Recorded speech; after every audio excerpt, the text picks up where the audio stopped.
Hey there. Have you ever noticed how some days you wake up feeling like the world's just a little quieter than it used to be? Maybe the phone doesn't ring as often, or the invitations to coffee or a chat over the fence don't come like they once did. It's something a lot of us experience as we get older, and it can sneak up on you, can't it? That quiet can feel peaceful at first, but after a while, it might start to feel more like loneliness. Well, I'm here to tell you that it doesn't have to be that way.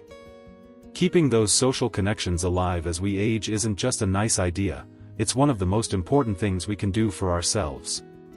It's like watering a plant. Without it, things start to wilt, but with a little care, they bloom brighter than ever. So, why does this matter so much when you're 60, 70, or beyond? It's simple, really. Our relationships, whether it's with family, old friends, or even new folks we meet along the way, keep us grounded. They give us a reason to laugh, to share a story, to feel like we're still part of something bigger. Studies even show that staying connected can help us live longer, feel happier, and keep our minds sharp. And I don't know about you, but I'd rather spend my days swapping tales over a cup of tea than staring at the same four walls, wondering where everyone went. In this video, we're going to walk through some easy, practical ways to keep those social ties strong, 5 little habits that can make a big difference. Let's dive right in and talk about the first one. One of the simplest things you can do is just pick up the phone. I know, it sounds obvious, but hear me out. Life gets busy for everyone. Your kids might be juggling work and grandkids, your old pals might think you're the busy one, and before you know it, months slip by without a word. But here's the thing, most people love hearing from you, even if it's just for a quick hello. Think about someone you haven't talked to in a while. Maybe it's that friend from your old neighborhood who always had the best recipes, or your cousin who used to drag you to dances way back when. Give them a call. You don't need a big reason, just say, "Hey, I was thinking about you the other day, and I wondered how you're doing." That's it. It's not about a long, fancy conversation, it's about letting them know they're still on your mind. And you'd be surprised how often that little call turns into a regular catch-up.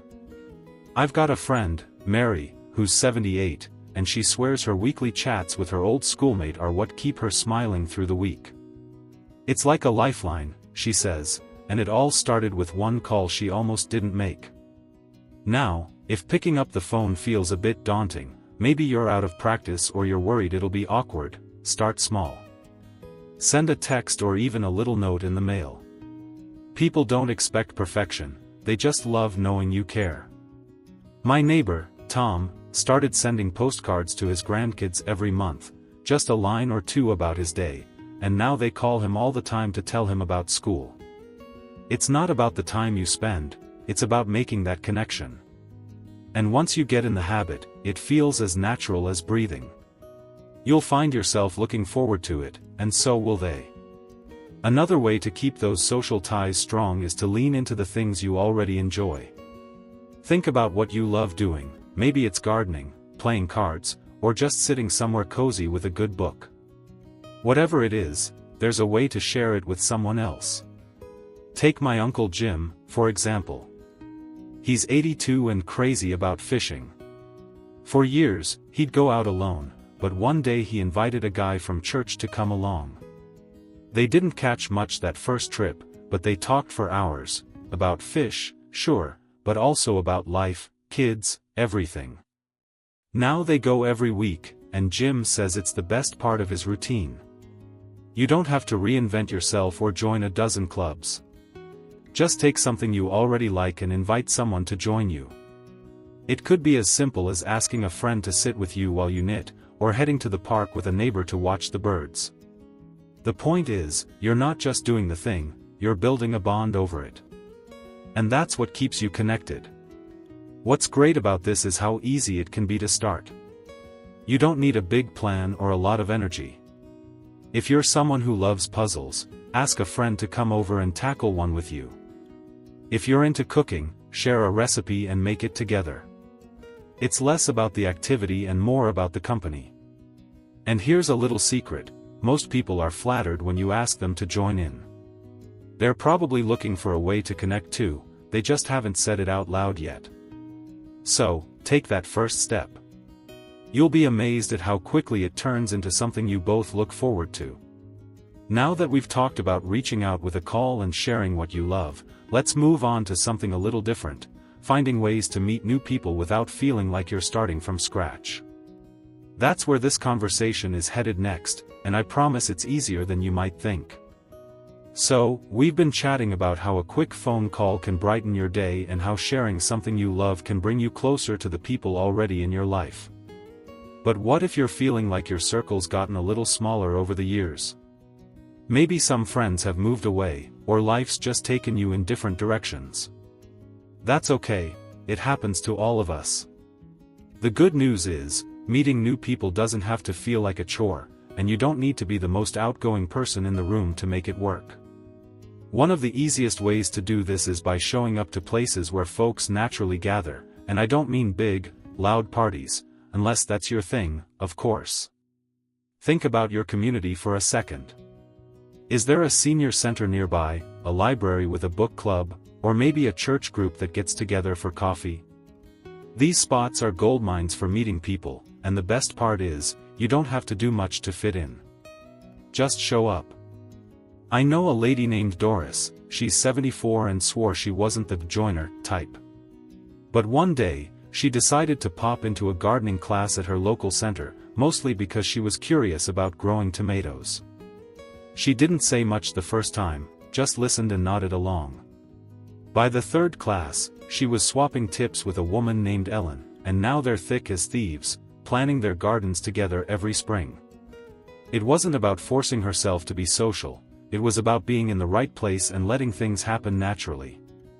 That's the trick, find a spot where people are already doing something you're interested in, and the rest sort of takes care of itself. You don't even have to commit to anything big. Start with something low-key, like a weekly bingo night or a walking group at the park.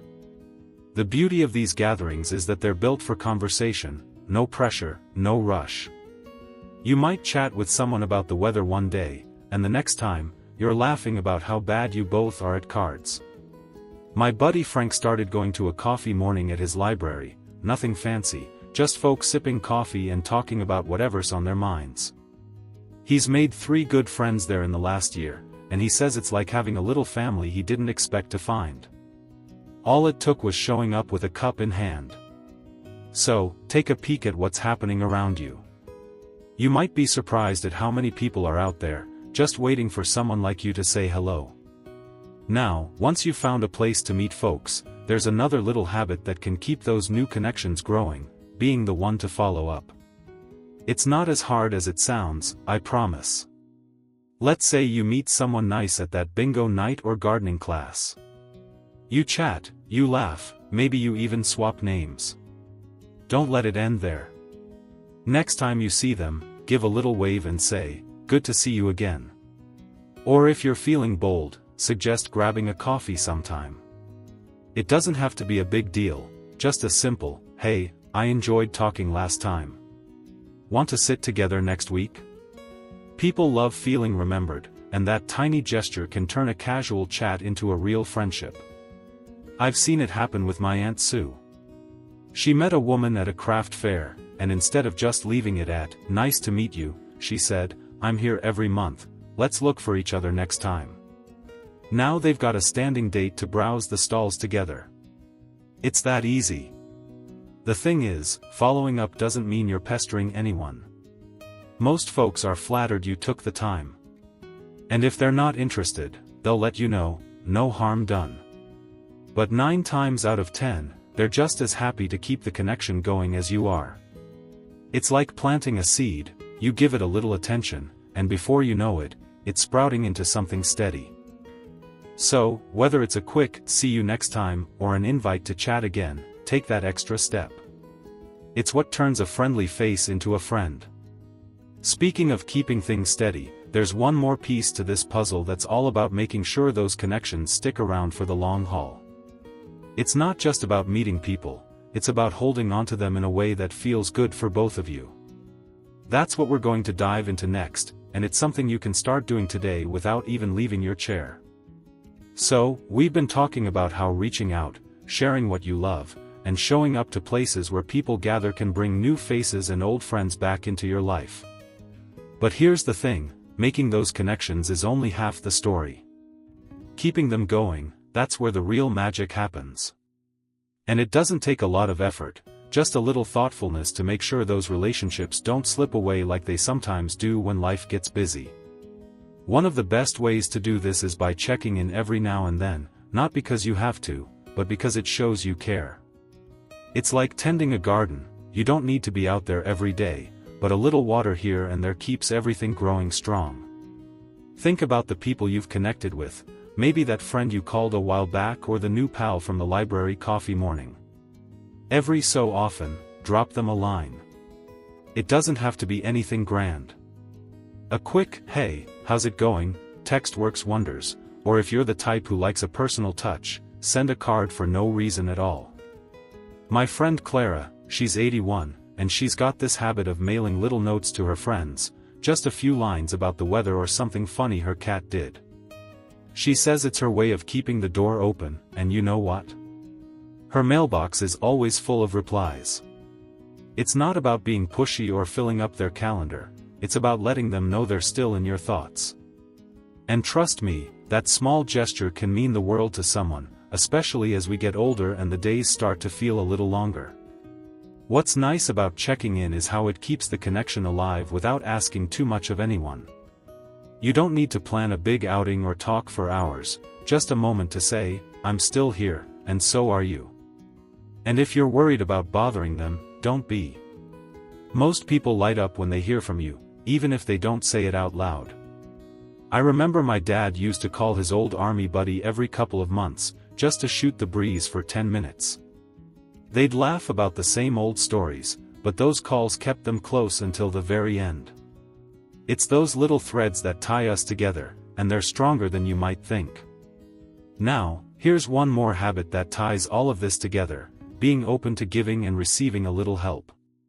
I know, we're a generation that prides itself on doing things ourselves, but hear me out. Relationships grow deeper when we let people in, even just a bit. Maybe you ask a neighbor to grab something from the store when they're out, or you offer to water their plants when they're away. It's not about keeping score, it's about building trust. My cousin Ed, he's 76, and he started swapping rides with a friend to their weekly card game. One week Ed drives, the next week his buddy does. They've been at it for years now, and it's not just about the ride, it's about knowing they've got each other's backs. That's the kind of bond that keeps you connected, because it's not just talk, it's action. And don't be shy about accepting help either. If someone offers to bring you a casserole or fix that squeaky door, let them. It's not a sign you're weak, it's a chance to let them feel good about being there for you. I've got a friend who hated asking for anything, but when she finally let her daughter drop off some groceries, they ended up sitting down for tea and talking for hours. It turned into a weekly thing, and now they're closer than ever. That give and take, it's like glue for relationships. It keeps you tied to the people around you in a way that feels real and warm. So, as we wrap this up, think about all we've covered: picking up the phone, sharing what you enjoy, showing up where people are, following up, checking in, and letting those little acts of help weave you closer together. These aren't big, flashy moves, but they add up to something pretty special, a life full of people who matter to you, and who know you matter to them. It's never too late to start, and you don't have to do it all at once. Just pick one thing, maybe a call to an old friend or a wave to a neighbor, and see where it takes you. Small steps can lead to big joys, and you deserve every bit of that happiness. I'd love to hear from you in the comments. What's one way you keep your connection strong, or maybe someone you'd like to reach out to? Share your stories, it's always inspiring to hear how you're making it work. And if you enjoyed this, give the video a like and hit that subscribe button. We've got more tips coming your way to help you live your best life, no matter the age. Here's to staying connected and thriving together. Cheers to you.